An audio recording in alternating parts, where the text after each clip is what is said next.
বন্ধুরা, আপনারা যখন খাবারকে ভালোবাসবেন, খাবারের টেস্টকে ভালোবাসবেন, তখন দেখবেন আপনি খাবার খুঁজতে হবে না, খাবার আপনাকে খুঁজে নেবেন। যেখানে নতুন টেস্ট সেখানে আপনি থাকবেন।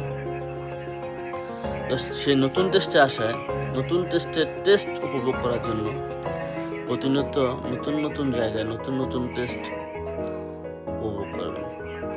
তারই ধারাবাহিকতায় আজ আমরা আসছি একটা নতুন টেস্ট উপভোগ করার জন্য। সেটা হলো সুফি কিচেন। আমি আমার ছেলে, আমার ফ্যামিলি নিয়ে আসছি। তো ওই জায়গায় খাবারের মেনু আমরা দেখলাম, বা খাবার কোয়ালিটি মোটামুটি খারাপ না, ভালো, এবং ভিতরের ডিসপ্লেটা অনেক সুন্দর। এটা হচ্ছে গরিবের কেএফসি, যা বাংলাদেশে অনেক দুষ্প্রাপ্য বস্তু, মোটামুটি চলে, গরিবের কেএফসি বলে।